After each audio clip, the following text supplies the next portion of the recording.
Mesdames, Messieurs, bonsoir. Dans les titres de l'actualité ce soir sur Canal 3 Bénin, le décès de Théophile Nata, l'ancien président de la Haute Autorité de l'Audiovisuel et de la Communication, a tiré sa révérence hier samedi à l'âge de 75 ans des suites d'une courte maladie. Au lendemain de son décès, nous sommes allés à la rencontre de ses anciens collaborateurs, collègues et amis que vous écouterez dans ce journal. Nous irons ensuite à l'université d'Abomey-Calavi où Félix Mpocha est désormais docteur en administration et en finance. L'homme a défendu ses travaux de recherche ce week-end devant un jury international qu'il a déclaré digne de ce grade. Dans son exercice de soutenance de doctorat, on retient surtout qu'il y en a encore à dire et à redire sur la gouvernance financière dans les collectivités territoriales du Bénin. Nous ferons le point dans un instant avec William Clécan et Elvis Tonouquan. Et puis en fin de journal, il sera question de la culture avec l'artiste musicien Rodolfo Tumba qui célébrera dans les tout prochains jours ses 25 ans de carrière musicale. En prélude à l'événement, l'homme a effectué une sortie médiatique hier à Cotonou. Objectif, tenir informé le public et surtout les fans de celui qu'on appelle ici le Kofi Olomide du Bénin. À ce moment, et Rajid Souberou, nous rendrons compte de cette sortie médiatique. Voilà pour le sommaire et bienvenue. Merci surtout de nous préférer pour vous informer. Théophile Nata n'est plus. L'ancien président de la HAC a tiré sa référence hier samedi à l'âge de 75 ans. Et ceci des suites d'une courte maladie. Au lendemain de son décès, nous sommes allés à la rencontre de ses anciens collaborateurs, collègues et amis, et surtout de la 4e mandature de la Haute Autorité de l'Audiovisuel et de la Communication. Suivez ici les hommages qui lui ont été rendus au micro de nos collègues. Oh, je l'ai connu il y a longtemps. D'abord, nous avons fait chemin à l'Assemblée. Il était deuxième vice-président de l'Assemblée, pendant que j'étais mon député à l'Assemblée nationale, au cours de la deuxième législature du Parlement. Donc, c'est déjà connu là. Puis après, au niveau de la HAC, en tant que président de la HAC, j'étais à ses côtés, directeur de cabinet. Voilà un peu comment nous sommes rencontrés dans la vie. Le président Théophile Nata, c'est un grand homme. Et je suis très fier d'avoir servi à ses côtés.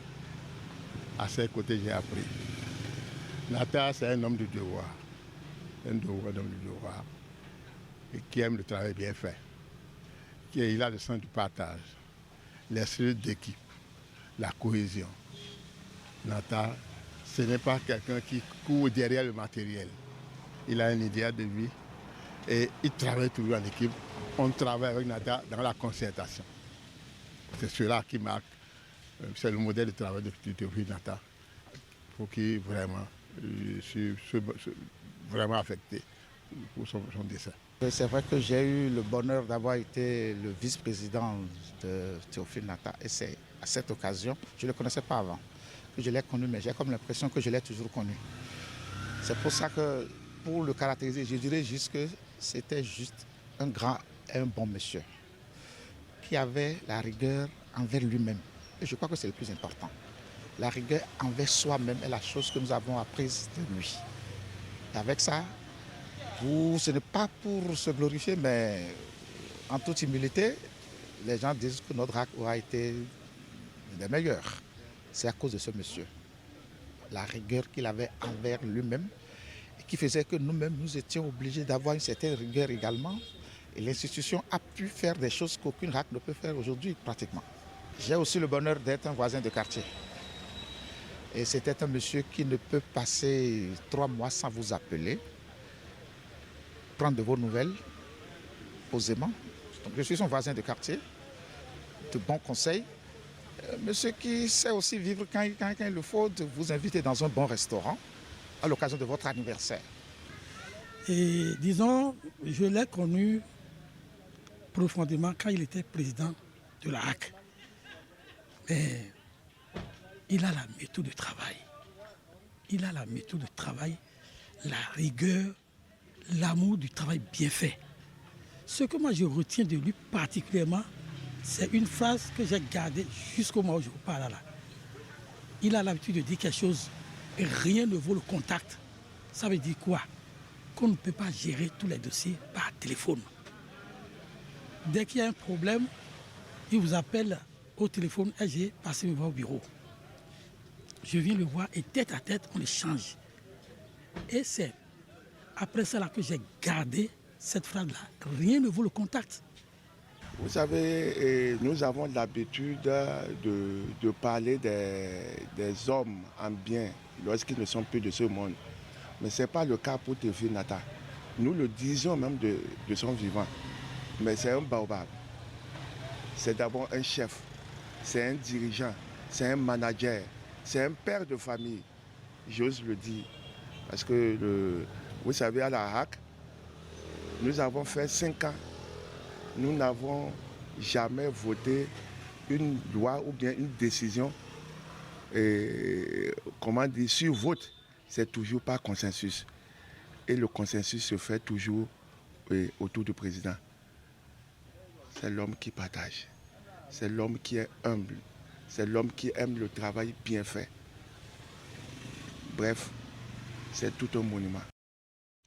Voilà, des hommages à Théophile Nata rendus justement par ses anciens collaborateurs à la HAC, et tout comme ses anciens collaborateurs et collègues bien sûr de la haute autorité de l'audiovisuel et de la communication. Foulera Gaba, là aussi connu non seulement dans le cadre professionnel mais aussi en famille, et cet administrateur civil à la retraite nous raconte ici comment elle a connu l'illustre disparu. C'est sur des propos recueillis par Ali Moumouni et Eder Moubevi. Je l'ai connu quand j'étais allée étudier en Algérie. Je l'ai connu grâce à son épouse qui est ma marraine, parce que ma soeur m'avait confié une lettre à lui remettre pour qu'elle prenne soin de moi pendant mes études à Alger. Il était ambassadeur en ce moment-là. C'est un grand monsieur, c'est un bon père de famille, c'est un grand frère. Je ne sais par quel mot je peux le qualifier, mais ce que je sais de lui, c'est que c'est un papa qui, quand vous allez à son école, vous ne perdez rien. La rigueur, l'humilité, parce que c'est quelqu'un qui vous enseigne, quel que soit votre niveau, quel que soit votre âge, que vous méritez le respect. Et lui-même, personnellement, appelle le respect. Ce monsieur m'a faite depuis mes études jusqu'à ma vie professionnelle. Je l'ai connu en tant que papa à la maison. Je l'ai connu en tant que chef au service quand il était ministre du développement rural. J'étais la directrice de l'administration, donc je m'occupais des finances et du personnel. Vous savez ce qu'il m'a dit le jour où on m'a nommé? Il m'a appelé, il m'a dit, il n'y a pas de lien de famille qui compte. Il n'y a pas de lien de parenté qui compte. Ici, c'est le service. Je ne suis pas riche. Je ne serai jamais riche. Je n'exige rien de toi que le travail bien fait. Et je serai intransigeant là-dessus. Il a tout dit. Il m'a recadré dans mon rôle d'ordonnateur délégué. Et il m'a mis face à mes responsabilités. Et avec ça, j'ai su qu'il fallait bien faire selon les normes. Et cela a marché. Depuis que j'ai perdu mon époux, et avec les petits problèmes de santé que j'avais, j'avais cessé un peu de leur rendre visite, mais j'avais toujours des nouvelles par la petite dernière avec qui je suis en contact. J'ai appris en temps qu'il a été malade et qu'il avait récupéré. Elle m'a envoyé une vidéo où je l'ai vu avec maman, tout en joie et tout. Mais hier, c'était le coup de massue quand j'ai appris qu'il est décédé. Parce que je n'ai pas su qu'il a rechuté. Et vraiment, ce que j'ai à dire, c'est qu'il ne faut jamais remettre à demain ce qu'on peut faire aujourd'hui. Voilà, c'était les témoignages de quelques personnalités suite au décès de Théophile Nata, ancien président de la HAC, ancien ambassadeur, mais aussi ancien ministre de la République. Sur tout un autre plan, les jeunes de la Fondation Malais Rossou disent non au discrédit jeté sur les réformes engagées par le gouvernement pour la réussite du Hajj 2022. Pour eux, les avancées introduites par le président de la République sont des mesures de facilitation du séjour en Terre Sainte aux pèlerins béninois. Ils ont affiché cette position à la faveur d'une déclaration rendue publique en début de week-end. Déclaration dont on rend compte ici William Clécan et Eder Moubevi. Sur les formalités d'accès au voyage en Terre Sainte, le coût global du transport et les conditions sur place courant le temps de séjour, les jeunes de la Fondation Malais Rossou salue les réformes du gouvernement dans l'organisation du Hajj 2022, et ce, sur toute la ligne. Les frais de voyage à la Mecque cette année reviennent relativement bas aux candidats du Hajj, relativement bas parce qu'il y a eu beaucoup d'efforts de la part du gouvernement de son Excellence président Patrice Talon. L'État a subventionné, sinon beaucoup de candidats auraient renoncé au voyage. D'abord, le gouvernement a exonéré la TVA liée à toutes les dépenses faites au Bénin par les sociétés agréées. À cela s'ajoute le préfinancement intégral par l'État béninois des frais de logement des pèlerins béninois en Arabie Saoudite. Parlant de ces frais de location de chambre, le gouvernement Talon ne s'est pas seulement contenté de les préfinancer, il a négocié avec les autorités saoudiennes et a pris des chambres plus proches des lieux saints. Cette déclaration des jeunes de la Fondation Balé Rossou tient lieu de sensibilisation des fidèles de cette mosquée et pour tous les musulmans béninois. La démarche réjouit les aînés qui saluent l'intérêt que portent les plus jeunes à des sujets importants de l'actualité, comme l'organisation du pèlerinage à la Mecque.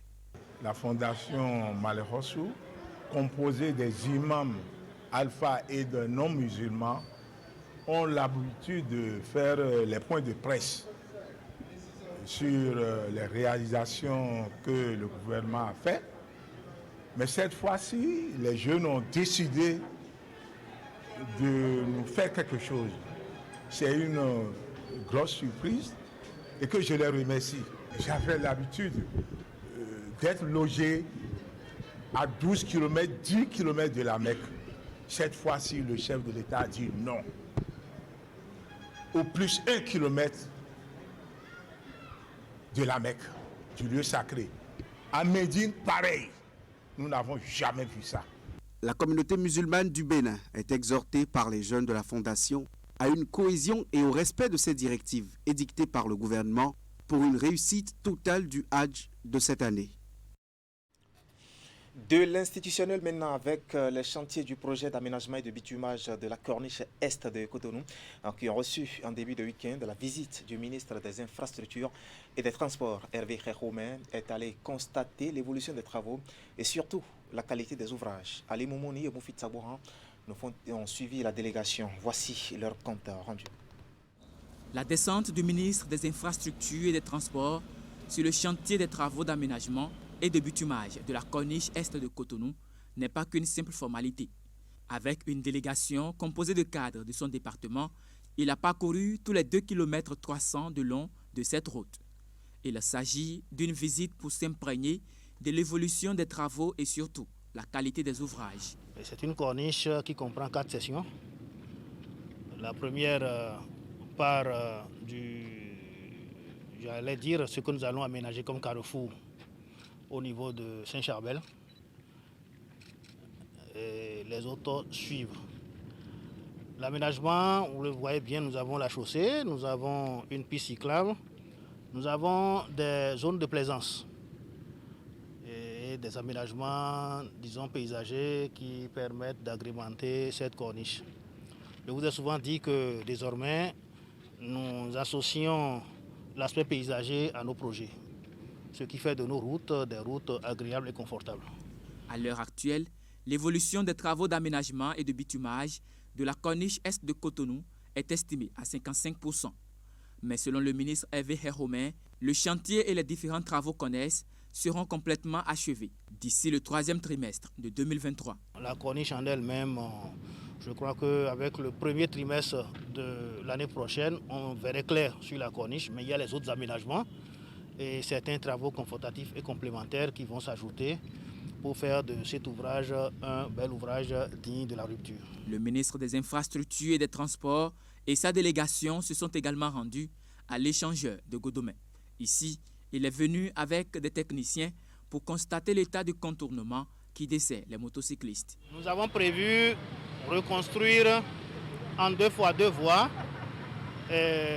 depuis ce qui va être l'échangeur de Verdocor, en passant par l'échangeur de Godomé jusqu'à Boyikon et même jusqu'à Dassa en 2x2 voies. Donc ce projet est prévu au PAG, mais nous avons aujourd'hui un constat de dégradation à plusieurs endroits de cet ouvrage. Et nous avons retenu une intervention d'urgence. Nous voulons intervenir d'urgence sur cet échangeur pour réparer les dégradations afin de soulager les peines des usagers de la route. L'intervention pour le réaménagement du contournement de l'échangeur de Godomé est annoncée pour les prochaines semaines. Voilà, Hervé Khoume était donc sur les chantiers de construction de routes. Éducation à présent, avec des examens scolaires. Les épreuves écrites du brevet d'études du premier cycle BEPC commencent demain lundi sur toute l'étendue du territoire national. Au total, 119 746 candidats plancheront pour l'obtention de ce diplôme. Et à la veille de cet examen, dans sa session de juin 2022, le ministre des Enseignements secondaires, techniques et de la formation professionnelle s'est adressé aux candidats. Écoutez ici Yves Kouaro-Tchabi. Béninoises, Béninois, chers compatriotes, le lundi 13 juin, sur toute l'étendue du territoire national, nos enfants des classes de 3e et autres composeront à l'examen du BEPC, brevet d'études du premier cycle, session de juin 2022.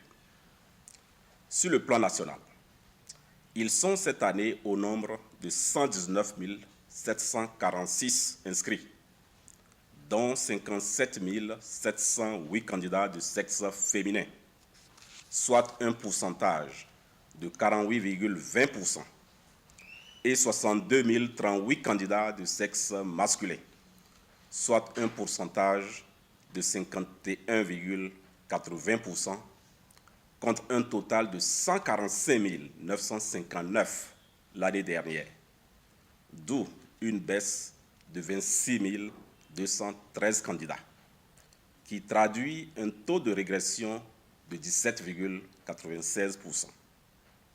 Il résulte, pour le compte du BEPC session de cette année 2022, que les candidats composeront dans 211 centres contre 234 centres en 2021, soit une réduction de 23 centres de composition. Je tiens à rassurer que cette baisse du pourcentage des inscrits n'a absolument aucun lien de causalité avec une quelconque déperdition scolaire. Cette baisse se justifie par un faisceau de facteurs dont il convient de souligner le plus significatif. Je remercie les enseignants pour leur sacrifice consenti aux fins de transmettre à nos enfants les outils pédagogiques nécessaires pour passer l'examen dans de bonnes conditions. À tous les candidats, je vous souhaite une bonne chance et vous réaffirme que le BEPC est un examen et non pas un concours. Les épreuves auxquelles vous serez soumis sont forcément et assurément du niveau du candidat moyen. Quant aux parents d'élèves, je voudrais vous exhorter à assurer qu'ils respectent le temps du sommeil et surtout assurez-vous qu'ils sont effectivement en possession de la carte d'identité scolaire en cours de validité et dûment signée du chef d'établissement pour les candidats officiels ou de la carte d'identité civile, la carte d'identité CEDEAO ou du passeport en cours de validité pour les candidats libres. Enfin, veuillez à ce qu'ils soient dans le centre de composition au plus tard, 1 heure avant le démarrage des épreuves. Aux chefs de centre, surveillants de salle et autres personnes impliquées dans l'organisation des examens, j'en appelle à votre conscience professionnelle afin qu'il n'y ait aucune tentative de fraude ou de tricherie organisée lors du déroulement de l'examen. En tout état de cause, toutes les dispositions sont prises par mon cabinet pour mettre hors d'état de nuire tous ceux qui tenteraient de s'adonner à cette basse besogne. Voilà, c'était Yves Kouaro-Tchabi, ministre des Enseignements secondaires et techniques et de la formation en professionnelle. Éducation encore et direction, le lycée agricole Mehdi Tsekou, où 421 jeunes bénéficient d'une formation en entrepreneuriat agricole. C'est le fruit du programme cadre des interventions du FIDA, milieu rural au Bénin Procar, dans son projet d'appui au développement agricole et à l'accès au marché. Pas de retour ici sur la cérémonie de lancement de la deuxième cohorte des jeunes entrepreneurs agricoles sélectionnés justement pour bénéficier de cette formation. Le compte rendu de Éric Guédénon est présenté ici par Teddy Goudaro. Le programme cadre des interventions du FIDA en milieu rural au Bénin dans son projet d'appui au développement agricole et à l'accès au marché porte de grandes ambitions pour le développement de l'agriculture au Bénin. À ces cours, en présence de différents acteurs du monde agricole et des élèves du lycée agricole Mendy, le programme cadre des interventions du FIDA en milieu rural au Bénin apporte la preuve de ses ambitions en lançant la formation de la deuxième cohorte des jeunes entrepreneurs agricoles.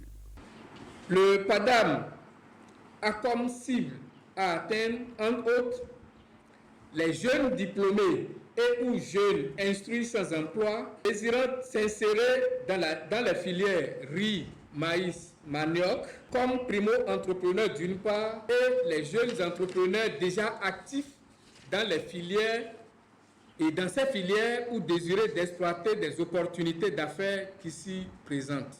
C'est un important pas qui vient d'être franchi dans l'exécution du projet d'appui au développement agricole et à l'accès au marché.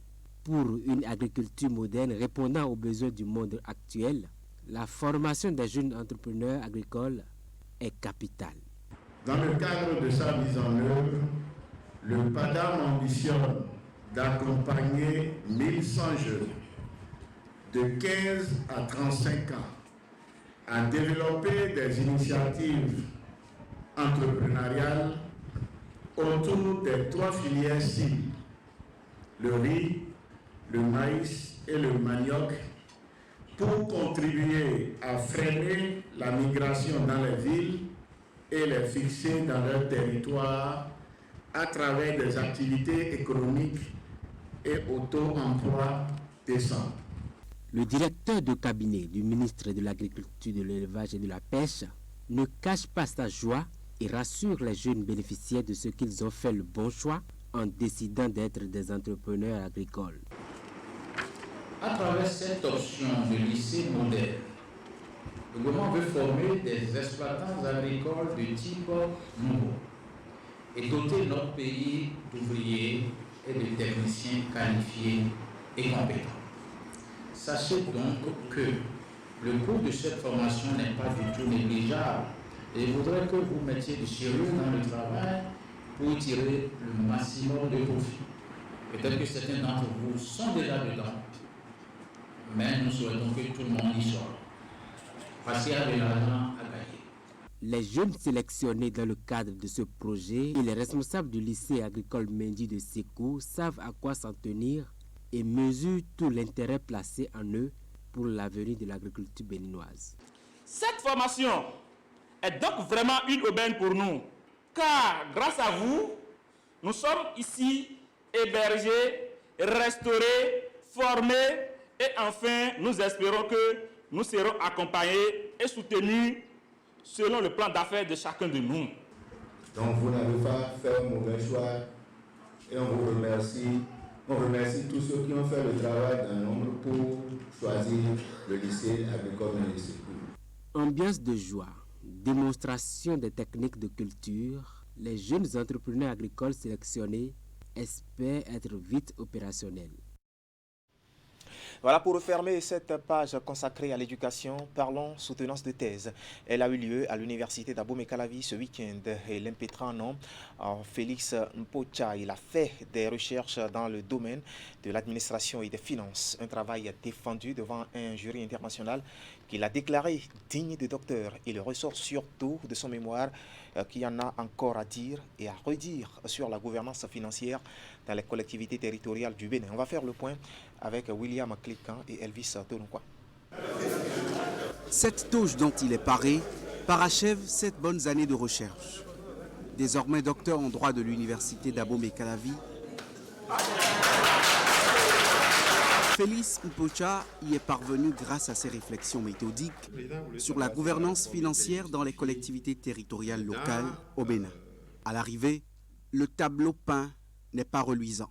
Il faut retenir que la gouvernance financière appelle vraiment beaucoup de sacrifices si l'on veut aller au développement. Et au nombre de ceux-ci, c'est déjà la manière de gérer les affaires publiques locales, la manière dont les acteurs sont, eux, impliqués dans le processus de mise en œuvre des politiques locales et également l'obligation de rendre compte de la gestion qui est faite au niveau des collectivités locales. Le point central de la réforme, c'est notamment la gestion budgétaire qui est aujourd'hui confié à un cadre technique plutôt qu'à un politique. Et la préoccupation que l'on posait à ce niveau, est-ce qu'au plan doctrinal, ça ne soulève pas un certain nombre de préoccupations dans la mesure où la libre administration des collectivités locales s'entend être faite par des autorités élues. L'impétrant a dû convaincre des jurés de taille pour arracher ce grade de docteur. Le jury international est présidé par Éloi Diarra, professeur émérite de droit à l'Université de Rouen en France. L'encadreur de ces travaux note aussi un intérêt scientifique à la plus-value qu'apporte le thème abordé. Il a parlé de l'autonomie financière des collectivités territoriales et il a mis un accent formidable sur l'équilibre réel des budgets locaux.